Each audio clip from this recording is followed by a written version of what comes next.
Hey guys, hello everyone and welcome to the channel. So today in this particular video we are going to talk about diffusion controlled reaction kinetics. Now this again is a new topic which has been recently highlighted in the GATE syllabus, and it's a very important topic from your chemical kinetics. Okay, so it's from chemical kinetics. Now usually when we study chemical kinetics, we study basic chemical kinetics, then we study the enzyme catalysis, and then we study the collision theory and transition state theory, and we just end up the topic over there. But there are certain reactions which are much faster as compared to these collision theory, for which new theory or some extended theories are there to explain them, and this is one of them, right? So this comes under this particular topics comes in a broad basically a subtopic of your fast kinetic reactions. Okay, so those reactions which follow fast kinetics. So we'll try to understand what this diffusion controlled reaction is, and we'll try to I'll not be taking questions. Why I'm not taking questions in this particular course? The reason being is this is a new topic, or these are newly highlighted topics, and there are not much questions from this in the previous few years. So if you search the question paper, you will not get them. But since they have highlighted, so there are chances that new questions can be asked. So yeah, there are pretty equations in this, so probably the questions can be asked from the equation itself, or probably the question can be asked from the statement based, because now you have MSQ type questions. So obviously there are chances that the question will be asked from the statement based, right? Now before going into the video, before explaining you anything about this, let me tell you about my classes which are running on Unacademy Plus. So I have started new batches for CSIR Net and GATE exam. If you are interested to join those classes, you can join my classes for Unacademy Plus, and to get that you just need to take subscription of Unacademy using my referral code, that is N_Huda. The other detail about the class and the other queries regarding the class, if you want to ask any question regarding that, you can ask that in the email ID provided in the description of this video. All right, now having said that, let's continue with our video.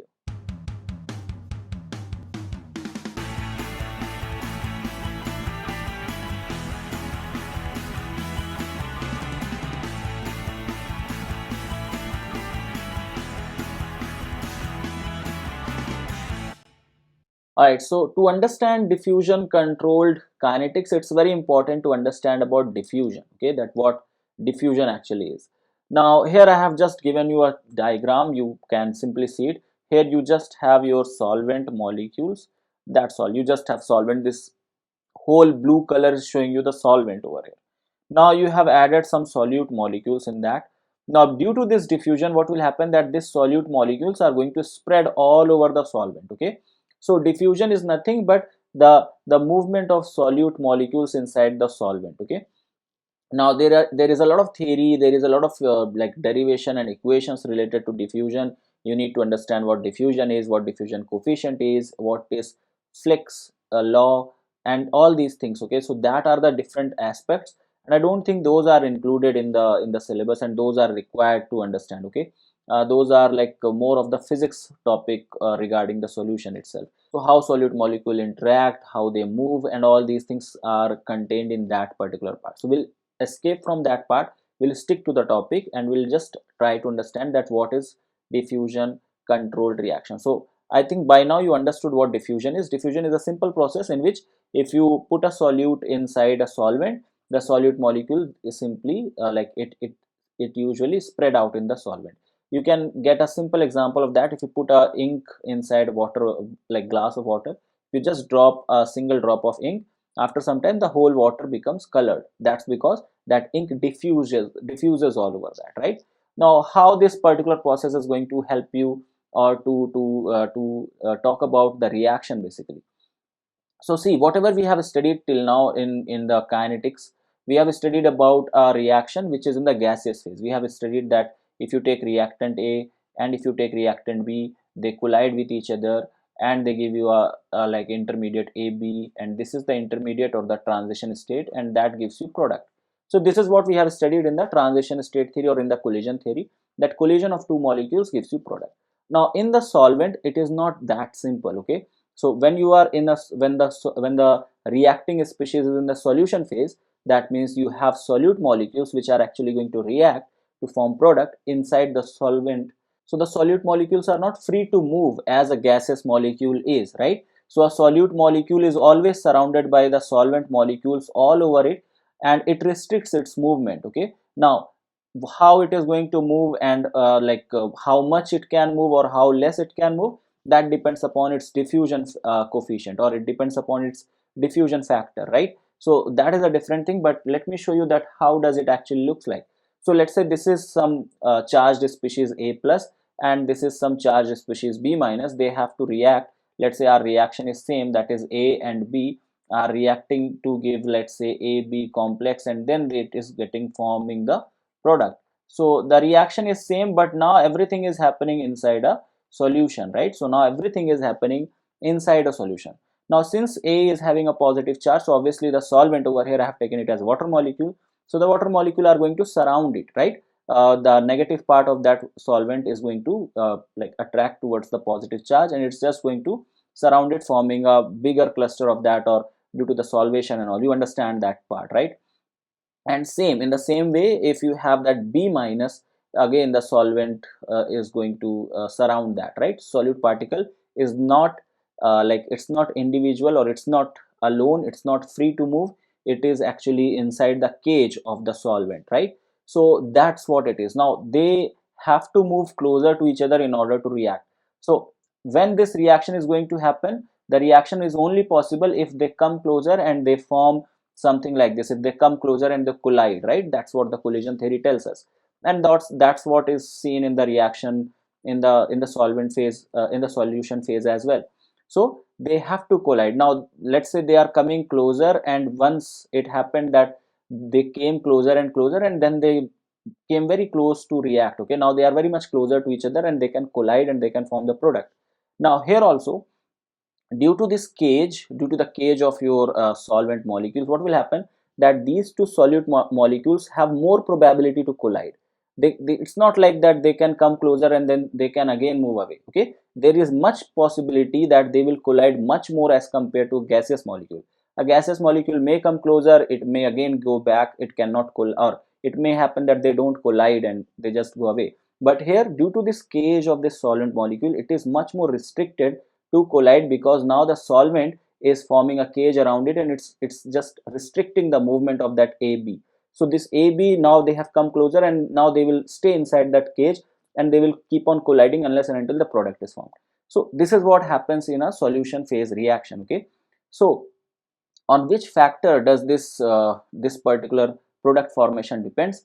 So this depends upon that how easily these can move. Okay, so their movement, okay, their movement of ions or movement of reactant molecules. Okay, this is the first factor which decides. Then the second factor which you can understand is how much bigger the molecule is, right? How bigger or smaller the molecule is. So size of reactant, right? You know that if you have a bigger atom, it's much difficult for it to move inside the solution. If it is a smaller atom, it can move fastly, right? So yeah, size of the reactant is the second thing. Then the third thing on which it depends is your solubility. Okay, is solubility, that how much soluble it is. The more it is soluble, the much easily it can move. Insoluble species will precipitate down, it will not move, right? So solubility. So all these factors, all these factors combinedly basically talks about the diffusion of the reactant species. Okay, so diffusion of reactant.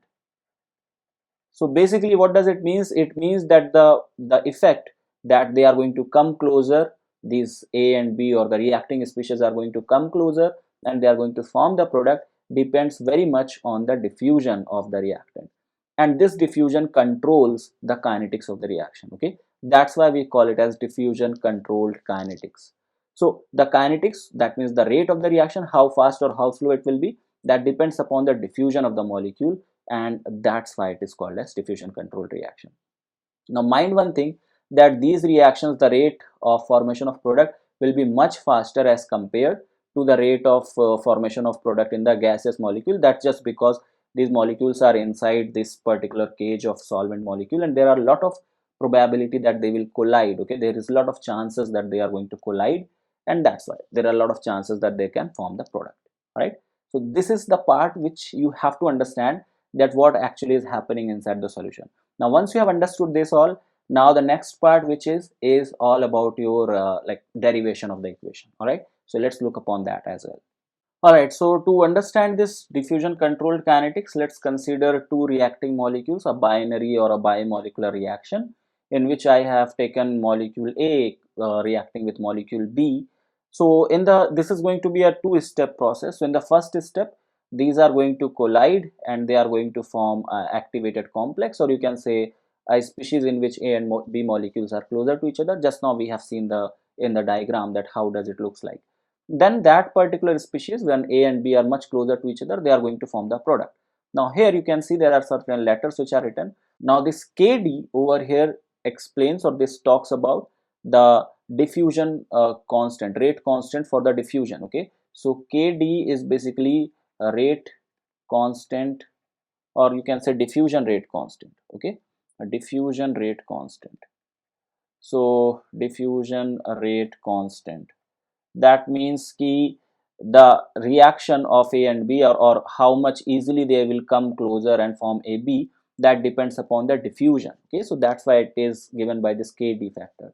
Now K dash D is reverse of this diffusion, so you can say that it's the reverse of the diffusion. That means A and B going away from each other. So that is the other factor.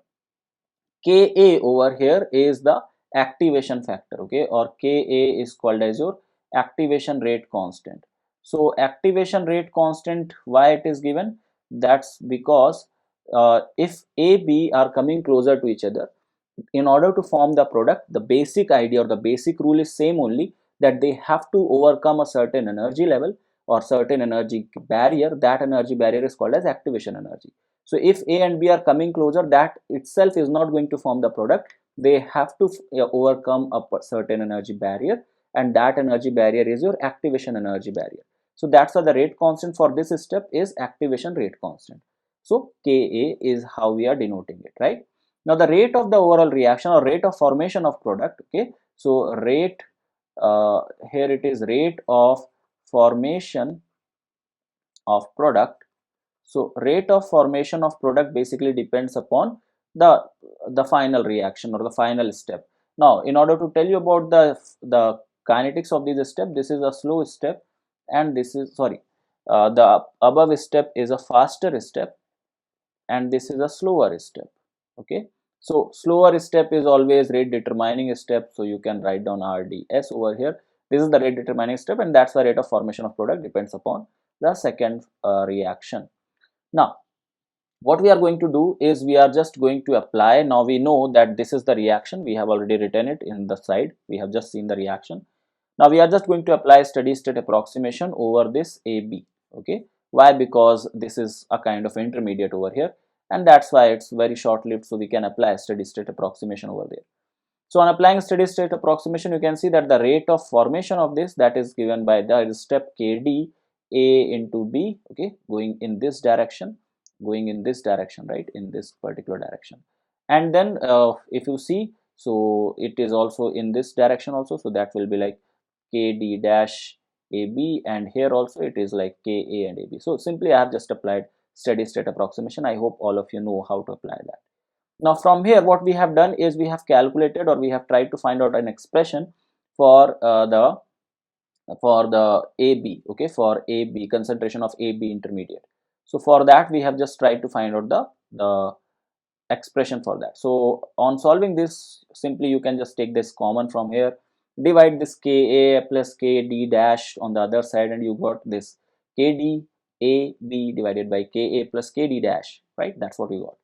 Now the rate basically is going to be, just we have to just substitute the value of AB here. Okay, the value of AB we have just substituted it over here, and that's what I have got. I have got rate is equals to Ka Kd upon Ka plus Kd dash A into B. That's what is going to be the final rate of the reaction. Now you can see that the rate of reaction depends upon the activation constant also, activation rate constant, and also on the diffusion rate constant. Now you can have two different situations, like depending upon this the values of your Ka and Kd, you can have two different situations. Let's try to look upon them as well. So first, before going into that, let's talk about that how the energy profile diagram is going to look like for the reaction coordinate. So you can see that you are going from AB, like A and B are two reacting molecules, they are forming this AB. Now this is not a transition state, mind that, okay, understand that this AB is not a transition state that it will be higher in energy. So AB is basically a condition where molecule A and B are much closer to each other inside that bracket of that solvent molecule or inside the cage of that solvent molecule. So remember, this is not transition state, so don't misinterpret that the transition state will be higher in energy. It's not like that, right? So AB will be here in energy. So in order to react A and B, in order to come closer to this AB, they have to like the factor which decide this is your KD, right? The diffusion rate constant. This decides that how easily this A and B molecule are going to come closer, and they are going to get formed inside the cage of that solvent molecule, and A and B will stay together over there. So that particular part, that A and B will stay together each other, is going to be decided by the KD. All right. So KD is going to decide that. The other factor, KD, or you can say your KD dash, basically these two are going to decide that. The other factor, that means AB is going to form the product, that particular factor is going to be decided by this, because this energy difference we have already discussed is your activation energy. So the factor which is going to decide that whether AB is going to form the product or not is your activation rate constant. Okay, activation rate constant is going to decide that whether AB is going to form product or not.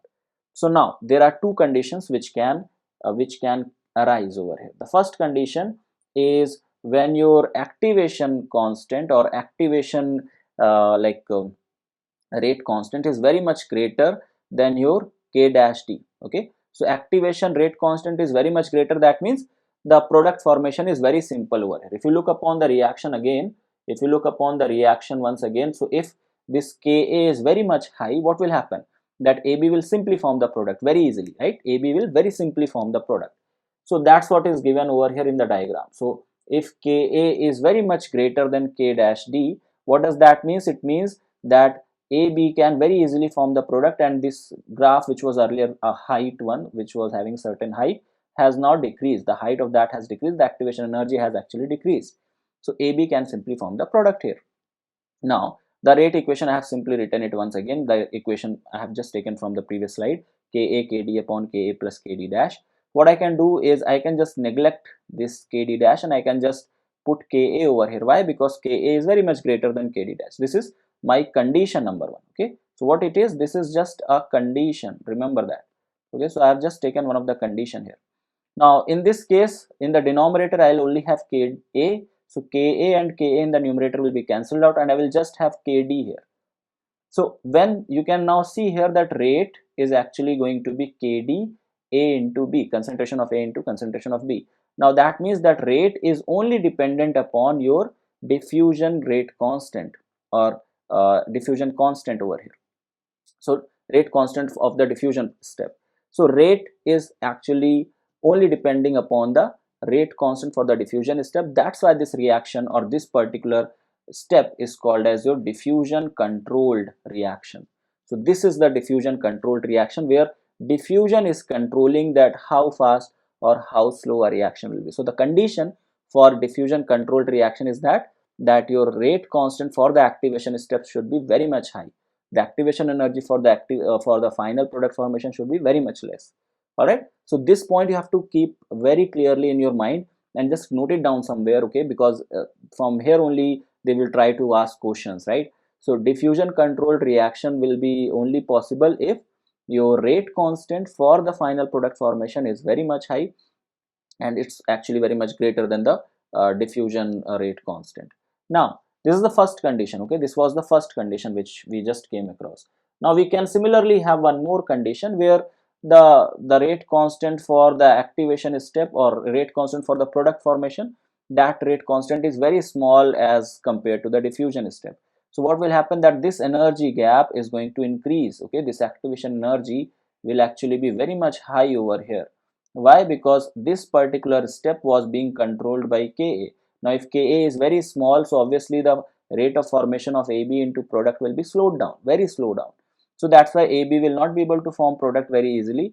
And which factor will dominate here? So the diffusion factor is going to dominate. But if you substitute that in the equation, that's what you are going to get here. So you can just neglect this Ka, you just have Kd dash in the denominator. These are not going to get cancelled out, because this Kd is the rate of diffusion of A and B molecule to form AB. Kd dash is the rate constant for AB completely to dissociate into A and B separately.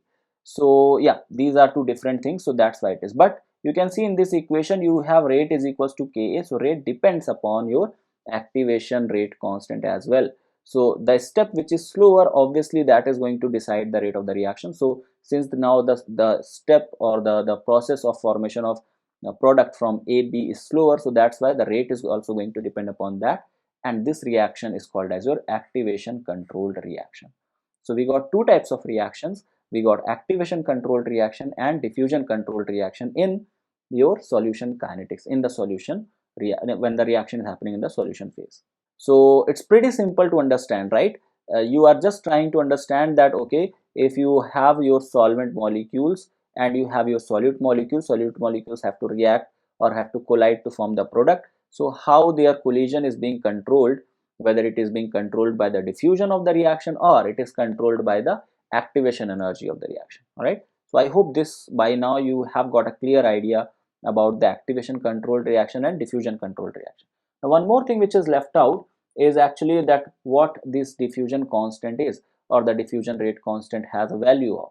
So diffusion rate constant Kd, which I was talking about, is actually equals to 8 RT upon 3 eta. Now the derivation of this is pretty long and it's pretty complicated. I'm not going to give you that because I don't think derivation is that much important. It's more of the physics part, so that's why I have not brought it up over here. So simply you can remember this particular expression, that this diffusion constant or diffusion rate constant is equals to 8 RT upon 3 eta. What are these factors over here? So this T over here represents temperature, eta represents your viscosity of the solvent, and R represent the gas constant. So you can understand this, that if I increase the temperature, there are high chances that the solute molecule are going to, like if I increase the temperature, obviously the solute molecules are going to move much faster in the solvent, and when they move much faster, there is high probability that they will come closer, and if they come closer, obviously this Kd is going to be more, right? That means the diffusion rate is going to be more, right? Diffusion rate constant will be more over there, so they will come much closer to each other in when you increase the temperature. Similarly, if I increase the viscosity of the solvent, if I increase a much viscous solvent, just imagine that there are two molecules A and B in water, and the same A and B molecules are in honey. Okay, honey is a like honey is a solvent over there which is much viscous than water. So the A and B molecule will not be able to move that freely in honey as compared to how easily they can move in water, right? So the viscosity of the solvent is inversely proportional to the diffusion constant or diffusion rate constant. So the diffusion step, the first step where A and B are coming closer and forming AB in that cage of the solvent, that particular step depends upon temperature and viscosity both. If you increase the temperature, they can come much easily closer. If you increase the viscosity, there is less probability that they will come closer. They will not be able to come closer to each other as easily as in a less viscous solvent. R is a constant, R is a gas constant, 3 and 8 are obviously numbers. Alright, so these were all the things about your diffusion controlled uh, kinetics or diffusion controlled reactions. Alright, so that's all guys, that's all from my side. Thank you so much for watching this video. I hope whatever we have studied in this video, it is pretty new thing and you got to understand that, right? I hope you all understood it well, and I hope whatever we have discussed was much clear to you. Thank you so much for watching the video. Do subscribe to the channel if you have not subscribed to it, and like the video if you liked it. Share it with your friends, and if you have not watched the other videos of this particular series, do watch them out as well. All right, so thank you so much for watching. Have a great day. Bye bye, take care.